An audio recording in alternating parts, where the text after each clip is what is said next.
Here we go. We've got The Box in the Woods by Maureen Johnson.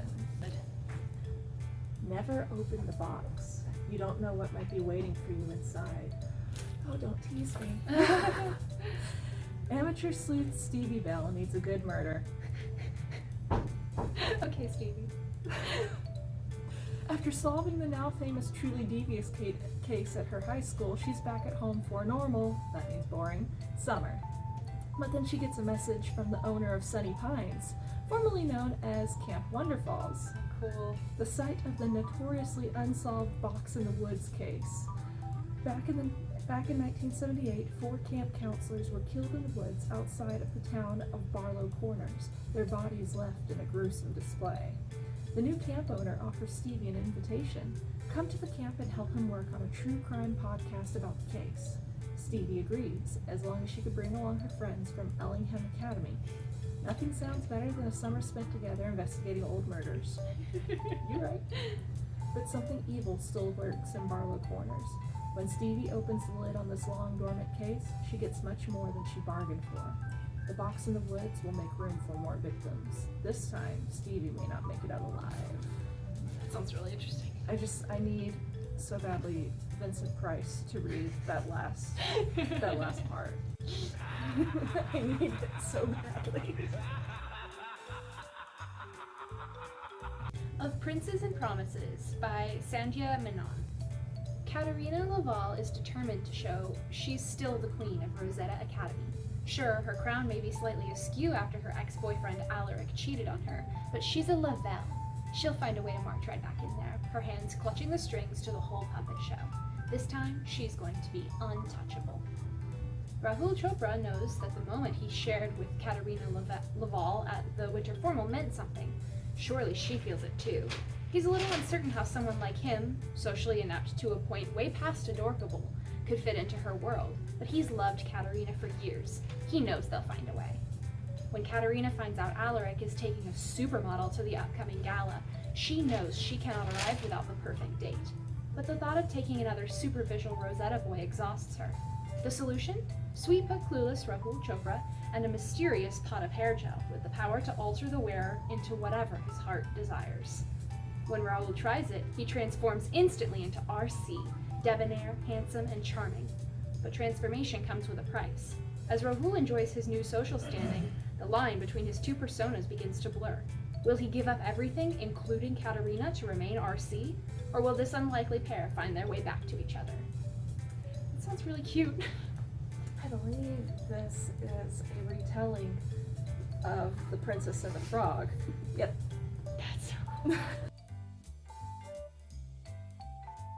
The Maidens by Alex Michaelides. Michaelides? Sure, it's Greek. I don't know. It's all Greek to me. Yeah, literally. Edward Fosca is a murderer. Of this, Mariana is certain, but Fosca is untouchable. A handsome and charismatic Greek tragedy professor at Cambridge University, Fosca is adored by staff and students alike, particularly by the members of a secret society of female students known as the Maidens. Oh, so he's got a groupie club. Murder groupie club. Murder groupie. Mariana Andros is a brilliant but troubled group therapist who becomes fixated on the Maidens when one member, a friend of Mariana's niece, Zoe, is found murdered at Cambridge. Mariana, who was once herself a student at the university, quickly suspects that behind the idyllic beauty of the spires and turrets and beneath the ancient traditions lies something sinister. And she becomes convinced that, despite his alibi, Edward Fosca is guilty of the murder. But why would the professor target one of his students? And why does he keep returning to the rites of Persephone, the maiden, in her journey to the underworld? Because it's awesome. Yeah. Persephone rules. When another body is found, Mariana's obsession with proving Fosca's guilt spirals out of control, threatening to destroy her credibility as well as her closest relationships. But Mariana is determined to stop this killer, even if it costs her everything, including her own life.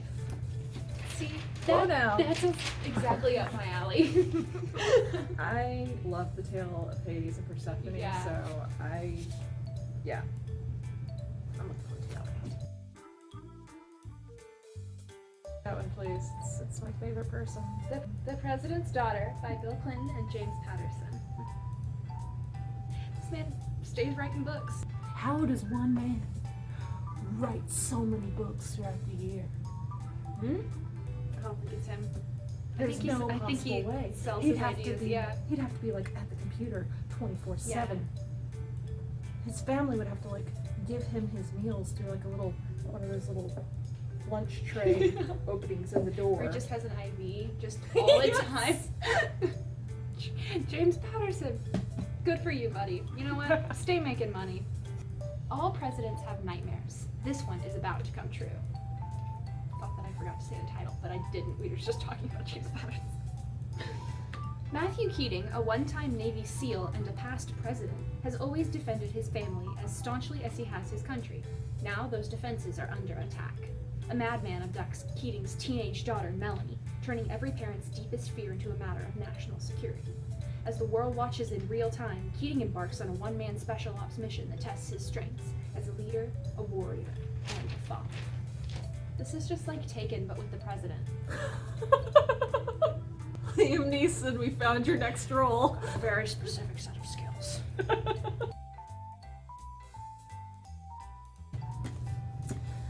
Daughter of Sparta by Claire M. Andrews.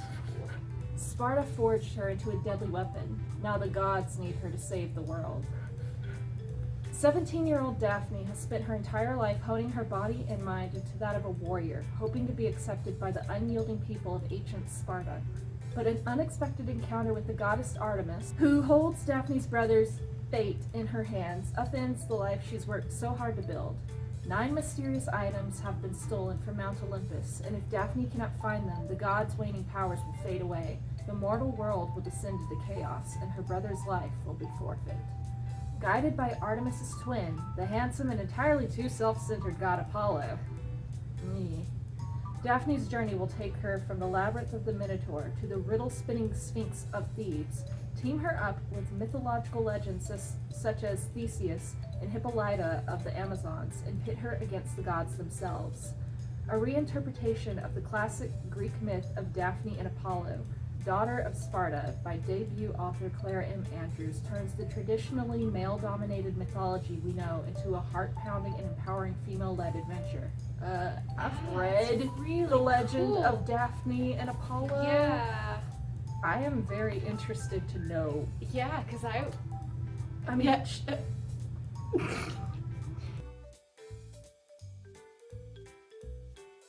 He had a hand in this. I just noticed Get your that. hands off the Greek mythology, James. So funny. He's everywhere. You weren't invited. She's the one who turns into a tree, right? Yes. There's even that famous statue, right? Yeah. I am very curious Yeah. how this one turns out. Neat. Hairpin Bridge by Taylor Adams, author of No Exit. 3 months ago, Lena Nguyen's estranged twin sister Cambry drove to a remote bridge 70 miles outside of Missoula, Montana, and jumped 200 feet to her death. At least, that's the official police version. But Lena isn't buying it. Now she's come to that very bridge, driving her dead twin's car and armed with a cassette recorder, determined to find out what really happened by interviewing the highway patrolman who allegedly discovered her sister's body. Corporal Raymond Racevic has agreed to meet Lena at the scene. He's sympathetic, forthright, and professional, but his story still seems a bit off. For one thing, he stopped Cambry for speeding just an hour before she supposedly leaked to her death. Then there are 16 attempted 911 calls from her cell phone, made in what was unfortunately a dead zone. But perhaps most troubling of all is Cambry's final enigmatic text to her sister that began, "Please forgive me." Lena will do anything to uncover the truth, but as her twin's final hours come into focus, Lena's search turns into a harrowing tooth-and-nail fight for her own survival, one that will test everything she thought she knew about her sister and herself. This sounds dope. No Exit was very cool, so I will be checking this one out. Alright. Simone Breaks All the Rules Good for Simone. by Debbie Rigaud. I like the butterflies. Yeah, it's pretty cover. You could do this. Okay.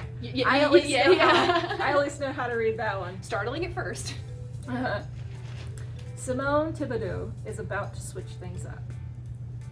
Check her life. It's sealed in a boy-proof container. Her Haitian immigrant parents send Simone to an all-girls high school and enforce strict no-dating rules. As for prom, Simone is allowed to go on one condition. Her parents will select her date, a boy from a nice Haitian immigrant family, obviously. Simone is desperate to avoid the setup, especially since she has a serious crush on another boy. It's time to take action. Simone and her fellow late bloomer friends make a senior year bucket list of all the wild things they haven't done yet, like go out dancing, skip class, what? And, oh yeah, decide their own prom destinies. But as the list takes on a life of its own, things get much messier than Simone expected. Can she figure out which rules are worth breaking and which might save her from a heartbreak? Last one. Finally, if I can get it out. Oh, there's a boat on the cover. Your little pirate heart. Just saying, wow. didn't it? Yeah. Faraway Things. Story by Dave Eggers. Yeah. Art by Kelly Murphy. What's this one about? Oh, there's Lighthouse too. Amazing. The art is. It looks beautiful. It's like little. Look at that. Lucien's father called them faraway things, those mysterious objects orphaned upon the windswept shore, their stories long lost in the shroud of ocean fog. Lucien's discovery is no ordinary faraway thing, though. It's a cutlass. Strong, shining, powerful. As its history comes to light, Lucien faces a choice. Cling to the sword he loves, or accept a gift that shines farther, wider, and deeper than he ever could have dreamed. Yep, that is all. Nice. Yes. So, take a look. Come visit us and see which ones you want.